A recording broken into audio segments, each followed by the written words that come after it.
Islam Makhachev affrontera finalement Bobby Green. Beneil Dariush qu'il était censé affronter s'est malheureusement gravement blessé à la jambe.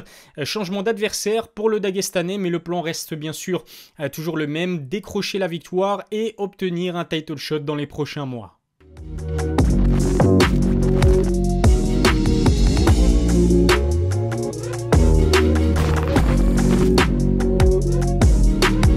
Salut à tous, c'est Ilyes, on se retrouve aujourd'hui pour une nouvelle vidéo. Je vais vous parler d'Islam Makhachev. Le Dagestanais a encore malheureusement vu son adversaire abandonner le combat. Cette fois-ci, c'est Beneil Dariush qui a tout simplement été obligé de déclarer forfait en raison d'une blessure contractée à la jambe en plein sparring. Je pense qu'on sera tous d'accord pour dire qu'on a été très déçus d'apprendre la nouvelle. Heureusement, l'UFC a rapidement trouvé un remplaçant au pauvre Dariush. Il s'agit donc de Bobby Green. L'Américain vient à peine de remporter son dernier combat contre Nasrat sur décision il y a quelques jours. En bon guerrier qu'il est, il a accepté d'affronter le monstre Islam Makhachev en short notice. Le Dagestanais va-t-il rouler sur un Bobby Green dont le style est opposé à celui de Beneil Dariush? En cas de victoire, est-ce que Makhachev va se voir offrir un title shot? Je vous propose d'en parler dans cette vidéo. Juste avant, assurez-vous de bien faire partie des 100 000 abonnés à la chaîne. Lâchez un petit pouce bleu et puis suivez-moi sur mes réseaux sociaux. Tous les liens sont dans la description. La déception doit être immense du côté de Beneil Dariush, fort de ses 7 victoires consécutives dont une domination totale contre Tony Ferguson. Le voir affronter Islam était la suite logique. Comme Makhachev, l'Iranien d'origine, était à une victoire de se voir offrir le title shot. Avec cette blessure, Beneil devrait être absent pendant plusieurs mois et voir ses chances d'obtenir un combat pour le titre s'éloigner. Le match-up avec Islam, il était vraiment très intéressant puisqu'ils font partie des grappleurs les plus talentueux de leur catégorie en compagnie bien sûr de Charles Oliveira. Avec un Bobby Green qui rentre dans la danse, on peut clairement s'attendre à un combat totalement opposé. Ce qu'il faut dire aussi, c'est que contrairement à Dariush qui est classé numéro 3 au ranking des lightweights, Bobby Green n'est pas présent dans le top 15. Bobby Green reste néanmoins sur 2 victoires face à Al Iaquinta et Nasrat, et puis malgré sa défaite, il a posé énormément de problèmes à Rafael Fiziev qui est l'étoile montante de la catégorie. Il est indéniable que le combattant ne fait pas partie des meilleurs poids légers à l'heure actuelle. En revanche, avec 7 combats depuis 2020 dont 5 victoires, il ne faudra pas le prendre de haut. Bobby et Beneil ont des styles très différents. Green est un striker avec un background de lutte, c'est un combattant qui dispose d'un bon cardio et qui sait mettre du volume sur 3 rounds sans souci. Il est réputé pour son état d'esprit de gangster qui n'a peur de rien et cela se ressent dans son style agressif et sa garde basse à la façon d'un combattant de rue. Sur le papier, c'est donc le match-up parfait pour Islam Makhachev qui aura en face de lui un adversaire qui n'a combattu qu'à une seule reprise sur 5 rounds. Faut pas être un devin pour se douter de comment ça risque de se passer. Islam va bien sûr tenter d'emmener Bobby Green au sol et le soumettre assez rapidement sans prendre aucun risque, un peu à l'image de sa prestation contre Dan Hooker.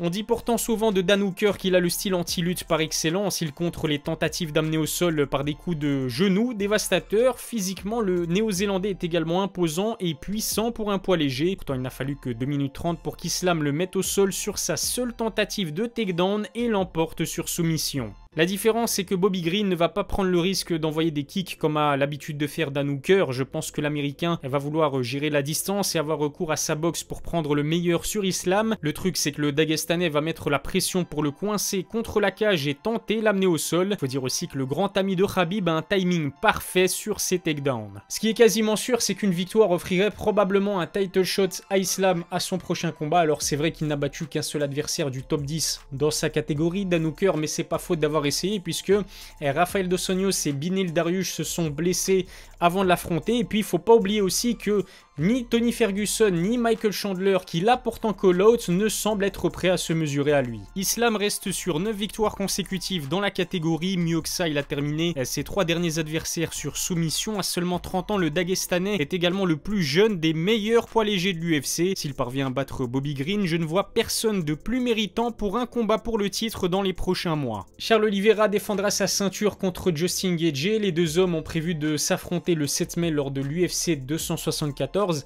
Après Michael Chandler et Dustin Poirier, le Brésilien va donc se mesurer au challenger numéro 1 de sa catégorie. Le vainqueur de ce duel devrait donc ensuite affronter Islam Makhachev, à moins, bien sûr, qu'un certain Conor McGregor ne décide de semer le trouble. L'Irlandais est encore en pleine convalescence après son opération à la jambe, mais selon Dana White, Conor pourrait bien faire son retour en été. On sait que Charles Oliveira Oliveira était très intéressé par un combat contre la machine à faire du cash de l'UFC. Je doute aussi que McGregor ne refuse un title shot contre un 4e combat face à Dustin Poirier. Sur papier, un Charles Oliveira Conor McGregor aurait vraiment de la gueule. Je suis sûr que le Brésilien serait d'ailleurs beaucoup plus favorable à une défense de ceinture contre l'Irlandais plutôt que contre Islam. On sait que parfois le classement ou les victoires ne comptent pas dans le matchmaking entrepris par l'UFC. Makhachev mérite le title shot bien plus que Conor, mais les gains potentiels que représente la présence du Notorious pourraient jouer en sa défaveur. En revanche, si Justin Gaethje parvient à battre Oliveira, Islam aura une sérieuse carte à jouer puisque vous le savez, lui et Justin partagent le même manager. Il s'agit d'Ali Abdelaziz. On sait que Justin n'a pas hésité une seule seconde à affronter Khabib en 2020. Il aura peut-être justement à cœur de laver sa défaite sur soumission face à un autre Dagestanais. Faut dire aussi que le style d'Islam est cauchemardesque pour le top de la catégorie. On a vu que cela lui pose des problèmes depuis le début de sa carrière à l'UFC. Le Dagestanais galère considérablement pour se trouver un adversaire digne de ce nom. Si Charles Oliveira bat Justin Gaethje et réclame ensuite Conor, Dana White pourrait lui jouer un sale tour. Ce qui est sûr, c'est qu'Islam Makhachev doit s'imposer coûte que coûte face à Bobby Green le 26 février dans un combat qui se fera d'ailleurs en catchweight à 72,5 kg au lieu des 70 maximum pour évoluer chez les poids légers. En cas de victoire, il y a de grandes chances que l'UFC lui propose ensuite un title shot. Je pense qu'Islam a le potentiel non seulement pour reprendre le flambeau de Khabib, mais même pour dominer sa catégorie beaucoup plus longtemps. J'attends d'ailleurs vos pronostics pour cet Islam Makhachev Bobby Green dans la barre des commentaires. Abonnez-vous à ma chaîne YouTube, lâchez un petit pouce bleu si ça n'est pas encore fait, puis suivez-moi sur mes réseaux sociaux, tous les liens sont dans la description. Je vous remercie de m'avoir suivi, je vous donne rendez-vous très vite pour une nouvelle vidéo. D'ici là, prenez soin de vous.